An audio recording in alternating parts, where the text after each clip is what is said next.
5, 4, 3, 2, 1, 0. Assalamualaikum warahmatullahi wabarakatuh. Nah, sebelum memulai perkenalan dulu ya. Perkenalkan, nama saya Ayu Retno Wulandari, bisa dipanggil Ayu. Nah, pada pagi hari ini kita akan belajar bersama saya ya. Nah, sebelum memulai pembelajaran, alangkah baiknya kita berdoa menurut agama dan kepercayaan masing-masing. Berdoa dimulai.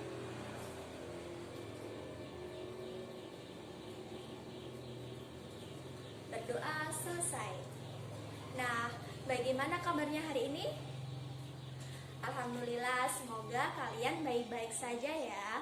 Nah, pada pembelajaran pada pagi hari ini kita akan membahas tema 1, subtema 4, dan pembelajaran yang keempat. Nah, untuk memulai pembelajaran pada pagi hari ini, simak materi berikut ya. Nah, kita akan belajar tema 1, subtema 4, yaitu tentang pertumbuhan dan perkembangan tumbuhan, dan pembelajaran yang keempat. Nah, sekarang sudah siap kan menerima materi? Ayo kita belajar bersama-sama. Yang pertama yaitu perkembangbiakan tumbuhan dengan umbi.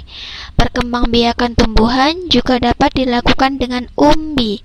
Ada umbi batang, umbi lapis, dan umbi akar. Kentang dan umbi jalar adalah contoh tanaman yang berkembang biak dengan umbi batang. Nah, bisa kalian lihat di sini ada dua gambar.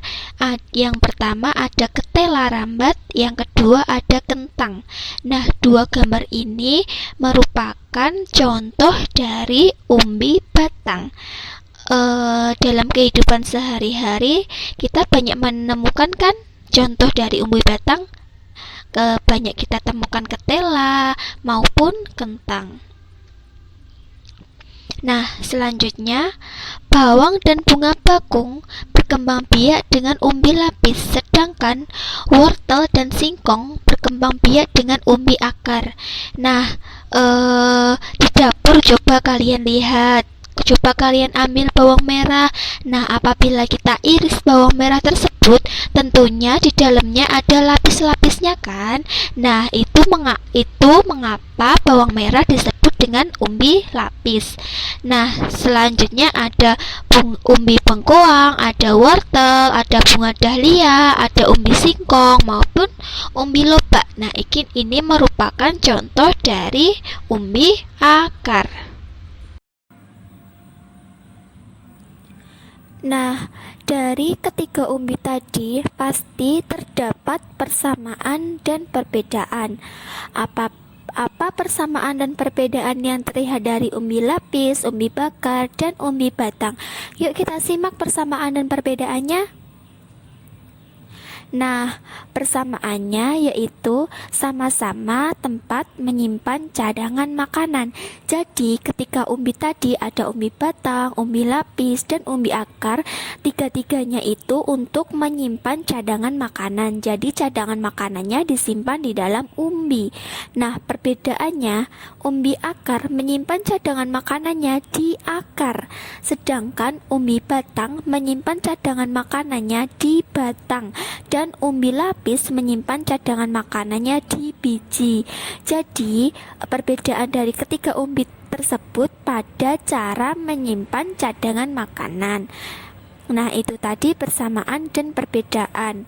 Sekarang Ibu membuat tabel persamaan dan perbedaan supaya kalian lebih memahami apa saja persamaan dan perbedaan antara umbi batang, umbi akar, dan umbi lapis.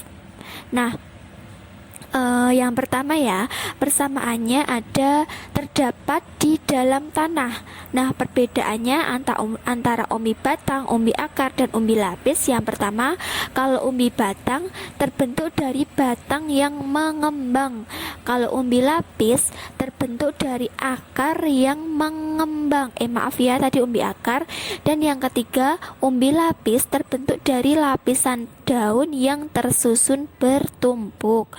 Nah, persamaan yang kedua, tentang tempat menyimpan cadangan makanan. Nah, perbedaannya kalau umbi batang tumbuh tunas pada bagian umbi batang. Kalau umbi akar tumbuh tunas pada bagian umbi akar. Kalau umbi lapis tumbuh tunas pada bagian pangkal daun. Nah, selanjutnya persamaan yang ketiga dapat digunakan sebagai alat perkembangbiakan. Nah, perbedaannya yang pertama, umbi batang memiliki akar tunggang, umbi akar memiliki akar serabut, umbi lapis memiliki akar serabut. Nah, itu tadi ada 3 persamaan dan perbedaan antara umbi batang, umbi akar, dan umbi lapis. Sekarang udah mengetahui kan persamaan dan perbedaannya?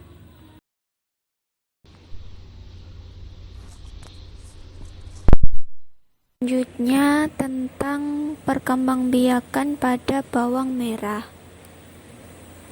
Nah, bawang merah berkembangbiak dengan cara kawin dan tanpa kawin. Dalam proses perkembangbiakan kawin, penyerbukan bawang dibantu oleh lebah dan serangga lainnya sebelum menjadi benih atau biji yang siap tumbuh menjadi individu baru. Namun, proses ini memakan waktu yang lama sehingga bawang merah sangat jarang berkembang biak dengan cara ini. Nah, karena dalam perkembangbiakan kawin bawang merah itu dibantu oleh lebah dan serangga, itu kan membutuhkan waktu yang sangat lama. Maka dalam bawang merah itu jarang sekali dengan berkembang biak dengan kawin. Nah, selain dengan cara kawin, bawang merah juga berkembang biak dengan cara tidak kawin, yaitu dengan umbi lapis. Umbi lapis adalah tumbuhan tunas yang sela-sela lapisan umbi. Perkembangbiakan ini menggunakan bagian tengah dari lapisan bawang merah ini. Dengan menanamnya, maka diperoleh individu baru dari bawang merah tersebut. Cara ini adalah yang paling cepat digunakan untuk memperoleh tumbuhan bawang merah yang baru karena prosesnya cukup sederhana. Oleh karena itu, karena perkembangbiakan bawang merah dengan cara kawin itu membutuhkan waktu yang sangat lama, maka bawang merah dapat juga berkembang biak dengan tidak kawin, yaitu dengan menanam lapisan dari umbi bawang merah. Nah, itu cukup sederhana dan tidak membutuhkan waktu yang lama.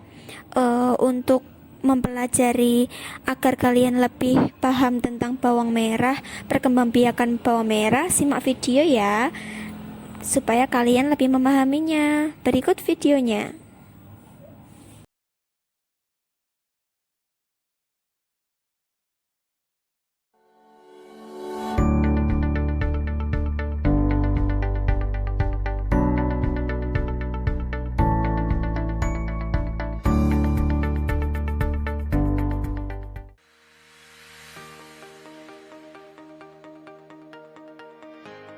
Pada awal masa pertumbuhan, bawang merah memerlukan penyinaran matahari lebih dari 12 jam setiap harinya. Menanam bawang merah perlu diperhatikan penyiraman. Sebaiknya dilakukan 2 kali sehari. Dilakukan sampai tanaman berusia 10 hari.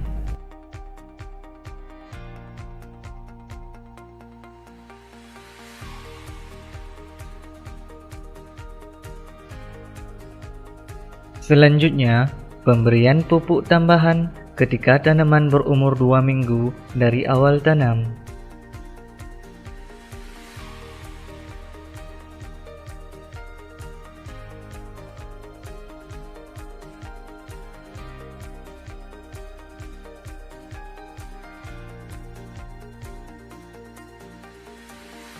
Setelah bawang merah berumur kira-kira 60 atau 90 hari setelah penanaman berlangsung, maka bawang merah sudah bisa dipanen.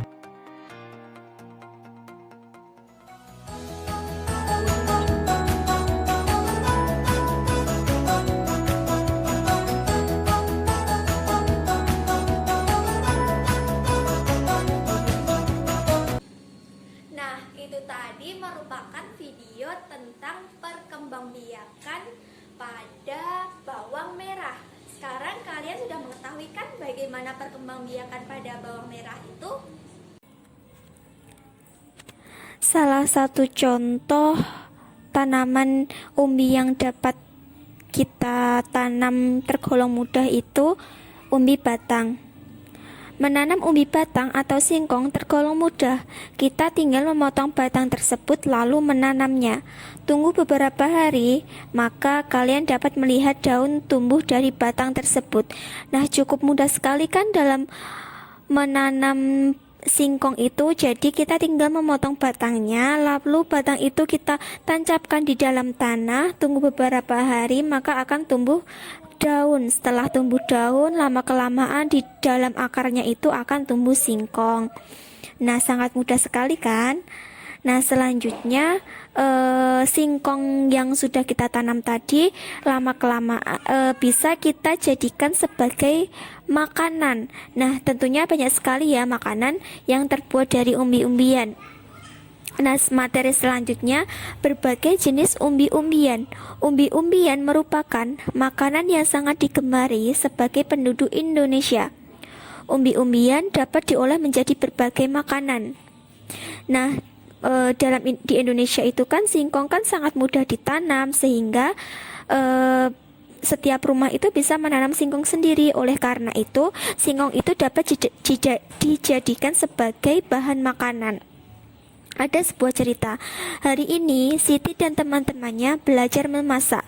Mereka membuat makanan dari bahan singkong yaitu geduk. Mereka bekerja sama bersama-sama. Mereka membagi tugas dengan merata sehingga semua pekerjaan dapat diselesaikan dengan baik. Bekerja sama juga membuat pekerjaan terasa ringan. Nah, dalam membuat makanan tadi, Siti bersama teman-temannya bekerja sama, saling membagi tugas.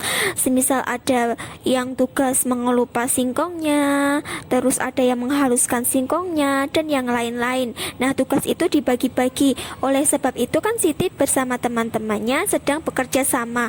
Nah, jadi bekerja sama itu sangat bermanfaat dalam kehidupan kita. Supaya apa? Supaya pekerjaan cepat selesai, terus pekerjaan menjadi lebih ringan. Salah satunya yang paling utama itu sesuai dengan sila Pancasila, yaitu Persatuan Indonesia.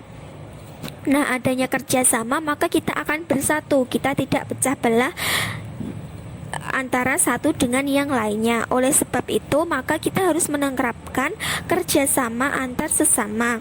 Nah, selanjutnya ini merupakan contoh makanan yang terbuat dari umbi-umbian. Ada kue, ini kue dari umbi juga, terus ada keripik singkong dan ada geduk juga. Nah, itu merupakan contoh umbi-umbian, makanan dari umbi-umbian. Nah, gimana materi pada pagi hari ini? Tentunya kalian sudah memahami ya tentang apa saja tadi? Perkembangbiakan pada tumbuhan, ada umbi lapis, umbi batang, dan umbi akar. Terus tentang perkembangbiakan pada bawang merah dan juga manfaat bekerja sama. Jangan lupa dalam kehidupan sehari-hari kita harus menerapkan kerjasama bersama teman-teman. Salah satunya supaya pekerjaan kita cepat selesai, cepat ringan. Nah, itu tadi pembelajaran pada pagi hari ini. Supaya kalian lebih memahami tentang pembelajarannya, dikerjakan soal evaluasinya ya. Sekian dari saya, apabila ada salah saya mohon maaf. Wassalamualaikum warahmatullahi wabarakatuh. Sampai bertemu di pembelajaran selanjutnya.